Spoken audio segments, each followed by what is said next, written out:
Hello guys, মই শিখা পুনৰবাৰ স্বাগতম জনাইছো মোৰ চেনেল শিখামণি পাকঘৰৰ অন্য এটা ভিডিঅ'লৈ। এতিয়া ৰাতিপুৱা পাইছে 7:30 মই গাপা ধুই মেলি আজৰি হৈছো আৰু এতিয়া বনাবলৈ আৰম্ভ কৰিম ব্ৰেকফাষ্ট। ৰাতিপুৱা আমি ভাতে খাওঁ প্ৰায় 10:30-11 মান বজে ভাত খোৱালৈকে, কিন্তু সেইকণ সময়ৰ আগতে মানে কিবা এটা পাতলীয়া খাবলৈ পালে ভাল লাগে, নহ'লে ভোকৰ অনুভৱ হয়। গতিকে সকলোৱে খাই হয়তো, অকল কেৱল মই বুলিয়েই নহয়। আৰু যিমান পাৰি সোনকালে হোৱা কিবা এটা মই বনাই খাব পাৰিলে সুবিধাজনক বুলি ভাবোঁ, কাৰণ তেতিয়া টাইমটো মেকআপ হৈ যায়, গতিকে পেটো ভৰি যায় আমাৰ। সেইকাৰণে মই খুব কম সময়তে হোৱা এবিধ সুস্বাদু ব্ৰেকফাষ্ট লৈ আহিছোঁ আপোনালোকৰ মাজলৈ। একদম কম বস্তুৰে বনোৱা মই মেৰিগ'ল্ড বিস্কুট দি বনাইছোঁ, আৰু কি তাত ইনগ্ৰিডিয়েণ্টছ দিছোঁ আপোনালোকে ভিডিঅ'টো শেষলৈকে চালে গম পাব। গতিকে পলম নকৰাকৈ বলকচোন মই কি ব্যৱহাৰ কৰি ইমান সুস্বাদু ব্ৰেকফাষ্ট বনালোঁ চাওঁ। আৰু আপোনালোক যদি কোনোবা মোৰ চেনেললৈ নতুনকৈ আহিছে তেতিয়াহ'লে মোৰ ভিডিঅ'সমূহ চাই ভাল পালে লাইক কৰিব, ধুনীয়া ধুনীয়া কমেণ্ট দিব, বন্ধুবৰ্গৰ সৈতে মোৰ ভিডিঅ'সমূহ শ্বেয়াৰ কৰিব আৰু মোৰ চেনেলক ছাবস্ক্ৰাইব কৰি দিব, আৰু লগতে কাষতে থকা বেল আইকনটো দবাই দিব আৰু অল কৰি দিব, যাতে মই যিসমূহ ভিডিঅ' দিওঁ সেইসমূহ পোনপ্ৰথমে আপোনালোকে আপোনালোকৰ মোবাইলত চাবলৈ পাৰে। গতিকে বলক চাওঁ। এয়া মই লৈছোঁ মেৰিগ'ল্ড বিস্কুট। মই 6খন মেৰিগ'ল্ড বিস্কুট লৈছোঁ। আপোনালোকে কিমান বনাব সেই অনুপাতে বিস্কুট ল'ব। মই 3জনৰ কাৰণে বনাইছোঁ যিহেতু, সেইকাৰণে মই 6খন লৈছোঁ, 2খনকৈ। কোনো কথা নাই যে 2খনকৈ হ'ব লাগিব বুলি, কিন্তু মই 6খন ব্যৱহাৰ কৰিছোঁ। আৰু এয়া লৈছোঁ মই অকণমান কুহুমীয়া গৰম পানী, আৰু ইয়াতে দিলোঁ মই 2 চামুচ চেনি। চেনিটো দিয়া ভিডিঅ'টো মই কৰিছিলোঁ, কিন্তু কিবা কাৰণত ভিডিঅ'টো নহ'ল, সেইকাৰণে দেখুৱাব পৰা নহ'ল। আৰু দিছোঁ সোৱাদ অনুসৰি নিমখ। এয়া অকণমান ফেটি লৈ মিশ্ৰণটো বনাই ল'লোঁ, আৰু ইয়াতে মই দিছোঁ এয়া 1 কাপ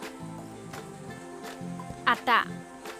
আপোনালোকে ময়দাও ব্যৱহাৰ কৰিব পাৰে, মই আটা ব্যৱহাৰ কৰিছোঁ। এইখিনিও মই ধুনীয়াকৈ এতিয়া খুব ধুনীয়া এটা মিশ্ৰণ বনাই ল'ম।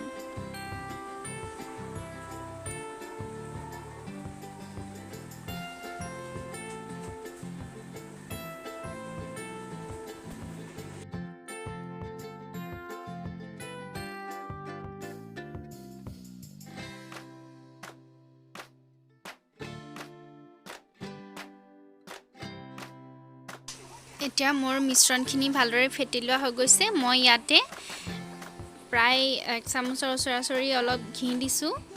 ঘি দিলে পিঠাখন খাবলৈ খুব ছফ্ট হয় আৰু ভাল লাগে। মোৰ ঘি খুব প্ৰিয় হয়। আপোনালোকে ঘি নিদিবও পাৰে, সেইটো আপোনালোকৰ নিজৰ মনৰ কথা। মই ঘি ব্যৱহাৰ কৰিছোঁ। এতিয়া ঘি দিয়াৰ পাছতো এইখিনি মই খুব ভালদৰে ফেটি ল'ম। এয়া মই আপোনালোকক দেখুৱাইছোঁ, আপোনালোকে দেখা পাই গম পাইছে কিমান অনুপাতত লৈছোঁ। মই বেছি ডাঠ বা পাতল কৰা নাই। এতিয়া মই গেছত পেন এখন পাতি লৈছোঁ, আৰু ইয়াতে ৰিফাইন তেল যোগ কৰিছোঁ। আৰু এইদৰে টাৱাখনৰ চাৰিওকাষে তেলখিনি মই মিহলাই ল'লোঁ, আৰু এতিয়া অলপ অলপকৈ মিশ্ৰণখিনি দি দিছোঁ। আৰু আপোনালোকে মিশ্ৰণখিনি দিয়াৰ পিছত খুব সাৱধানে লৰাব, কাৰণ বেছি জোৰকৈ লৰালে পিঠাখন ভাগি যোৱাৰ চান্স থাকে। মই গেছৰ ফ্লেমটো যেতিয়া লৰাইছোঁ তেতিয়া মই ল' কৰি লৈছোঁ। আপোনালোকেও ল' কৰি ল'ব। হাই কৰি ল'লে গোট বান্ধিবলৈ আৰম্ভ কৰে লগালগি, আৰু তেতিয়া চাৰিওকাষে মিলাবলৈ অকণমান অসুবিধা হয়। এয়া মই চাৰিওকাষে মিলাই লোৱা হৈ গ'ল, দেখা পাইছেনে? প্ৰায় মই 2 মিনিটমান সময় হ'বলৈ দিম, তাৰপাছত এইখিনি লুটিয়াই দিম। এয়া চাওক, মই লুটিয়াই দিলোঁ। এটা ছাইডে মোৰ প্ৰায় হৈ গৈছে, আপোনালোকে দেখা পাইছে। আৰু এতিয়া আনটো ছাইডো মই এইদৰে হ'বলৈ দিম। এয়া চাওক, মোৰ হৈ গৈছে। এতিয়া মই এইটো নমাই ল'ম। এইদৰে আটাইকেইটা মই একে পদ্ধতিৰে বনাই ল'ম।